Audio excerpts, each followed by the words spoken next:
Bonjour. Je suis la reine Kinlelo du royaume Congo imaginaire. Je vous emmène en République démocratique du Congo pour vous parler d'un sujet très intéressant de ce grand pays connu pour ses richesses naturelles, ses traditions et ses cultures diverses qui se reflètent aussi bien dans sa gastronomie. Parmi les éléments qui caractérisent la cuisine congolaise, il y a les boissons, qui sont à la fois source de plaisir et de convivialité. Qu'elles soient alcoolisées ou non, les boissons populaires typiquement congolaises sont le reflet de la diversité culturelle et naturelle du pays. Aujourd'hui, nous allons explorer le monde des boissons populaires congolaises, qui sont une partie intégrante de la vie quotidienne dans le pays. Commençons par les boissons alcoolisées. Parmi les boissons alcoolisées, on trouve le vin de palme, c'est une boisson traditionnelle obtenue par fermentation du jus extrait des palmiers à huile. Il a un goût acidulé et se boit frais ou tiède.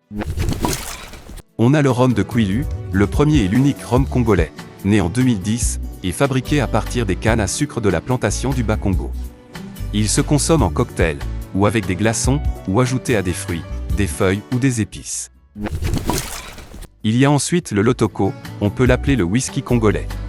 Cette boisson est obtenue par la distillation des grains de maïs fermentés auxquels on ajoute du manioc et quelques autres ingrédients. Il se consomme pur ou mélangé avec du soda ou du jus. Dans cette même famille, il y a une autre boisson qu'on appelle agena. Cet alcool traditionnel à très forte teneur est obtenu par la distillation des grains de maïs fermentés à laquelle on associe du manioc et quelques ingrédients. Dans ce même registre on cite le mongozo, le minkwayo, le chizungu et le chibuku.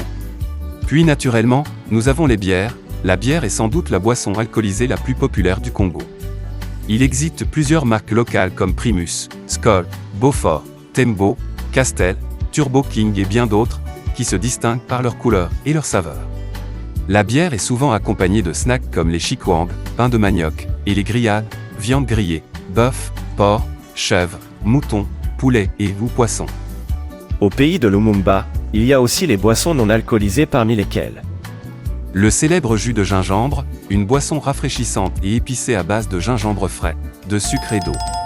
Il se sert froid ou chaud selon les saisons. Et le jus de bissap, une boisson rougeâtre à base de fleurs d'hibiscus séchées infusées dans l'eau avec du sucre et du citron.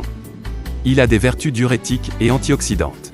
Bien sûr, c'est sans oublier l'arsenal des boissons gazeuses sucrées produites par les brasseries locales avec à leur tête la Grande Vitale Eau, rescapée de la belle époque Mirinda, Bako et autres, qui a perdu un peu de sa saveur sublime de départ mais qui continue à séduire les papilles aujourd'hui encore.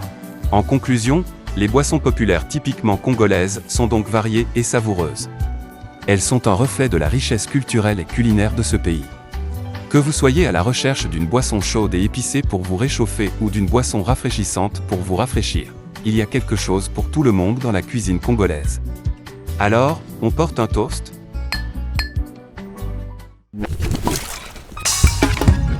Sinzili.